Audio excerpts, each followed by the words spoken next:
Aloha, my name is. Got it. Okay, I got to click got it. Thank you. I like to start out with aloha because for me, it really starts with aloha. And my name is Dan Mikens. And one of the things that I bring to aloha, even though I've never been to Hawaii physically, I'm always there in my mind as far as like the connection with palm trees. Yeah, I see and the sunshine and just the waves coming in and out of the shore, without interruption. And in ways learned by observing nature, including how waves just come into the shore and then they just go back out again. And that's the whole process really of, in many ways, what healing is all about. It's not interrupting anything that's coming in and not having the need to interrupt it and prevent it from going back out, because healing is about flow. And often what we do is we interrupt the flow out of fear. Yeah. And that fear can come from, many places. One of the places that it comes from is what I call the programming. Ooh. How we are all programmed to have fear. Right. Because our DNA is love, not fear. That's right. And it's amazing how what's in our DNA somehow gets contaminated through that programming to become fear. And so when I describe myself, I've described myself now as a relationship coach. And what I mean by that is relationship with me first. Me first. Yeah. And I love to play with words. And so you're going to tell us what aloha means. Oh, absolutely. I'll start with aloha. Aloha means awareness, love, optimism, humor, action.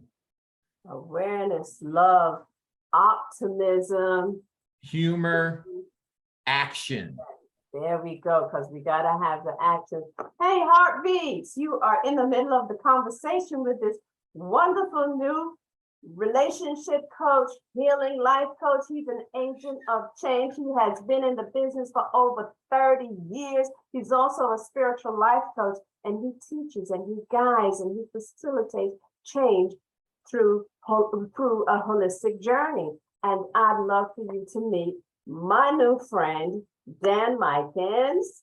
All right, Heartbeats, you're going to just listen in and pick up because, we're going with the flow. We're going with the flow. I'm trying to change my background to this wonderful, like I was in Hawaii, but it had my head bobbing like I was in it that way.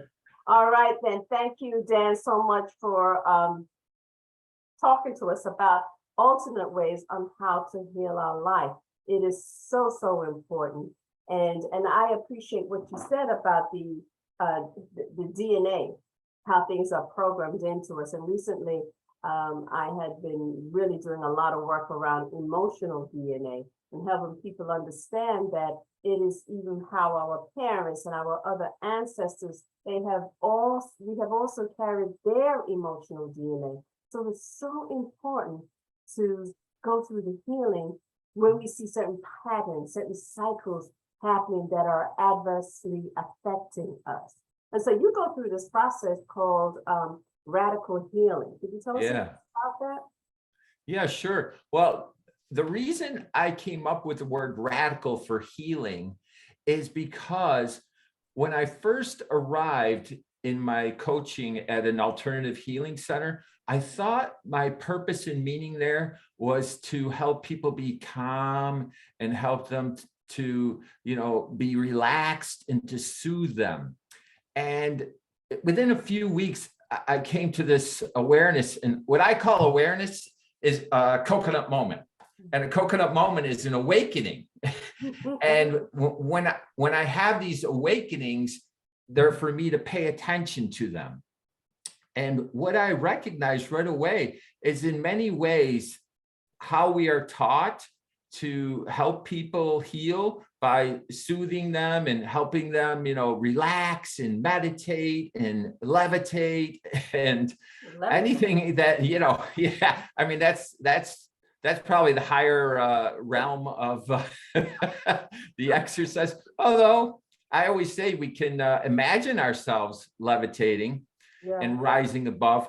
The thing that I came to recognize is that healing doesn't happen the way I thought it did. It happens through discomfort, not comfort. And so it's really guiding the person that I coach, whom I call surfers. I call all the people I coach surfers, just because we're all surfers in life. We're all riding the waves of life. Gotcha. Yeah. And what I have learned is that my role isn't to make them feel comfortable. It's to help them be comfortable in their discomfort enough to be able to share their story. And story is powerful because when I listen to their story, I listen for two things. I listen to what they say, the words that come out of their mouths. And equally importantly, I listen to what they don't say, at least not at the conscious level. They say it at a level beneath the consciousness. And that's what I'm listening for as much as anything. I see. And that is how even the aloha into action. That is the plan that you have for your absolute action. Doesn't have to be like the t-shirts, that say just do it, and motion and jumping. It can be a shift, and it's a radical shift. So healing is a radical shift, and that's the action that we're talking about. That's right. So it is breaking the habit, the thing that they've been so used to, the thing that they've been very familiar and comfortable in. And know they've made that shift is when there's a little resistance, to tell you the truth, to get absolutely. Reluctance. Know that they've just become aware that they are resistant to this change is where now we can help facilitate them move into that and change in the pattern and the cycle. Gotcha. I love this. Tell me a little bit about how you got started. Well, I started out in graduate school and I studied counseling education, and I became a school counselor for 30 years. And along the way, I'm a kind of guy. And so when I get restless, I don't want to stay in the same place. I want to do something different. And for me, about half through my career, I wanted to do something different. And so counselor, and it was about 2:30, and it was getting closing time, and the patrons were out there on the smoking deck, and one lady, I think she had a few too many drinks, she sought me out as like a post that she could hang on because she needed somebody to keep her up. And so she found out that I wasn't a post, and she's looking up at me and she says, "What are you doing here, honey?" And I knew that she wasn't asking me a question about what am I doing there at that moment. She was asking a bigger question about purpose and meaning in life. And that's how I interpreted what she's saying. And so I went home and I wrote a letter, and several area colleges took my letter, and one responded to it, invited me in for an interview, and hired me right on the spot, which is kind of unusual. And they invited me to teach this course called mental health. Started looking at the curriculum, and I know that it was about mental illness rather than mental health. And what I did is I went home and I sort of took the course apart, and I started redesigning it to make it more about mental health and well-being, and really putting a positive spin on it. And I designed this course called Mental Health, Mind, Body, Spirit Connection. And so fast forward 15 years, and I'm in that restless stage again. It's time for me to do something different. You create. And what I did is, I like to call it a shift. I made a shift from being a counselor to a coach. And I knew that I wanted to do something different because I didn't feel like as a counselor, I was really being able to put all my gifts and talents into what I was doing. I know that feeling, yes. I knew there was more. And so I went through this training actually in Florida for this life coaching program. Mhm. And I ended up getting a position in an alternative healing center. And that's where I have really begun to implement what I'm talking about here with you today, as far as healing has in a different way than most people think it happens. Yeah. It's an active and it's a personal thing. Healing is a personal thing. Absolutely. And so because every person is different from everyone else, we're all individualized, our healing, it has to be connected to who I am, not who it's connected to in others. Right. Absolutely. And so relationship is about me first, my empowerment first. Yeah. And some people struggle with that because the programming tells us that that's not right, that we're not supposed to put ourselves first, that really we're supposed to put other people first. Yeah, it's part of a programming and the teaching, and a lot of the institutions or tell you to be compassionate. But if you don't understand, you have to understand what compassion and love is for yourself in order to give it. Well, I half joke with people and I say that I checked in with Jesus on the second commandment, and Jesus said it's okay to say, love myself as thy neighbor, because the key word in that is as, which means equal. Equal. There you go. Absolutely. And to me, it's very similar to what the airline attendant says to the passengers before the plane takes off: put the mask over your face first. Yeah. And we have so much of that, especially women who were brought up to be nurturers and those that are mothers and those that take care of their parents and those who find themselves where they're always giving. I get that a lot in my practice. I give too much and get too little in return. And so if we learn to give ourselves, my kids did martial arts, and their CFO said, empty is the cup so that it may be refilled. And and I always thought that was such a wonderful lesson. And so we have to be able to understand who we are and what we have to give, especially when we're talking about intimate relationships. So I like the fact that many people, when they hear relationship coach, they think that, oh, I'm helping you, you're helping them fix their relationship. Yeah. But not to another, but to themselves. And once they become the change, it's by law that the other person will then change their reaction towards you.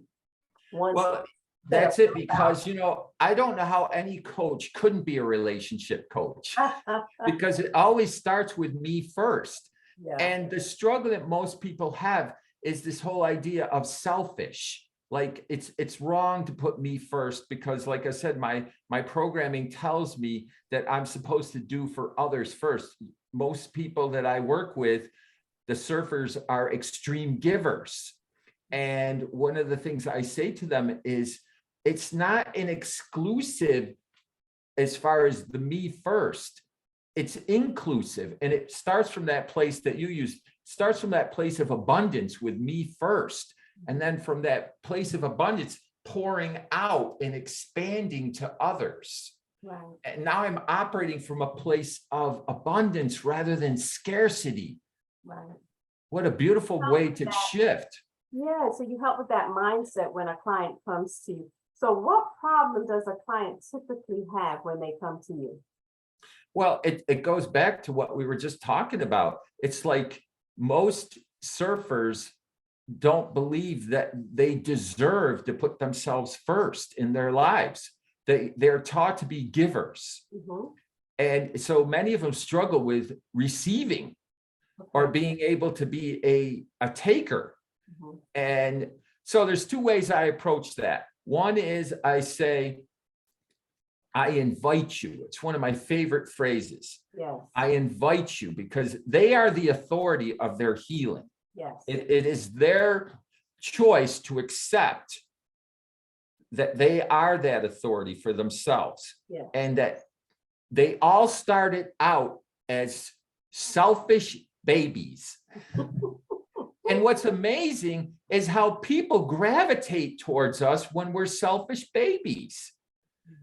And I tell people that that is for a reason have still within us. You know how technology is, so he does come back and forth, but stay with us because there's a wealth of information here. So thank you for your patience. Yes, sorry to interrupt you, but there are times when you kind of freeze and go in and out on our 1 hour. Oh, yeah. Yeah, well, that happens. It's technology. We're kind of creating space, right? We're creating space for people to pause and reflect on what we're saying. Absolutely. I like it. Either that or go grab something. Come back. Yeah. Yeah. I thought it was really interesting how you said that someone said, what are you doing here? And then how deep you took it. Yeah. Introspectively. And I see how the universe does speak with us in many different ways. And if we would just take time to pause, and that really goes into your aloha. I can see how you use that aloha moment. And so really, thank you for sharing that with us. There is, so you told us the other thing that I recognize right off the bat with you is that you use a lot of humor. I do. So why do you think humor is so important? Well, because humor is what I would call one of our superpowers. You know, many people believe that the tools for healing are something that are outside of us. Well, I know differently. The tools for healing are already there within us. Yes. And it's really up to us just to access those tools. Yeah. I mean, let's go back to the baby. Babies Yes. laugh hundreds of times a day, Yeah. effortlessly. Mm-hmm. And nobody has to guide them to laugh. Nobody has to put a show on for them to laugh. They do it because it's coming from the inside of who they are. Very true, yeah. And then as we grow and mature into adults, we laugh fewer and fewer times. Yeah. And so one of the things that I really love to promote is that laughter that is within all of us. Mm. And it's just giving ourselves permission to laugh for no reason, for no reason. Ourselves instead of beating ourselves up for that mistake or that we think is a mistake and didn't realize that that was just an opportunity to learn something different, right? Absolutely. I love that. I love that. I often tell some of my clients to go hold a baby. Yes. You have the opportunity. And you feel the energy of love and the innocence of life and how precious it is, and become so much more compassion. So I love that you brought that up and that you use that. And when you were talking about healing from the inside out, you have a quote on your site that says, I view healing as an inside out, not outside in process that happens only in one time and place. Now, yes, it happens when we make a choice to notice our worthiness to heal. That's powerful. Our worthiness for healing comes from our recognition that we are both human and divine in the way we have been perfectly designed. I love that because a lot of people don't realize, maybe subconsciously, they're thinking that they are not worthy. Well, I mean, for me, most people have been taught to focus on the flaws of their humanity. Yeah. And then we stay stuck in that sort of fixed mindset of how we're incomplete or we focus on our faults. Yeah, And healing happens in the divine. yeah, Healing happens when we recognize and seize our divinity. yeah. And the beautiful thing about our perfect design is that it includes the flaws of our humanity. I mean, it's all there. And so it's our choice what we want to give our energy to. We can give our energy to the flaws of our humanity, or we can give our energy to our divine perfection. Absolutely. And that also goes in tune with being grateful, gratitude, and Oh, thank absolutely. for all things. And so, Dan, I want to tell you how much I appreciate the time that you spent with us, with me. And we're wishing that, well, I know they may not be wishing, but I wish I was in, in your background there, sits on the beach there and just gravitating to all the wonderfulness that's out there in the world. But we are grateful for where we are. I want you all to. Well, I mean, that's what we were talking about, right? All we ever have is the now. And now. Everything else doesn't even exist except the now. And that's how, yeah, I mean, if people don't realize learning what's happening now helps strip away the anxiety that you have, because the anxiety is just worrying about the future that hasn't. Absolutely. It's fear-based. Yes, definitely fear-based. Well, I think we've learned a lot from you, and I'd love for the viewers to know how to get in touch with you. Very easy, DanielMikins.com. Yeah. Yeah. Just Google his name, go on www.DanielMikins. His website is very informative, and we'll let you know how else you can get in contact with Dan, but go to his site and you'll be able to reach him if you need. But Heartbeats, this is your another interview, just learning that there are so many ways to heal. And we hope that you take the opportunity to really look into some of these holistic alternatives, because it is really about healing the inside first. And sometimes just taking these medications and having all these other things that we're doing on the outside of our body is just temporary, and that there is someone out there that will resonate. So it's my job, and it's also Dan's pleasure to bring you the various ways that you can heal by having a relationship with yourself. So to everyone out there, we want to say aloha. Aloha.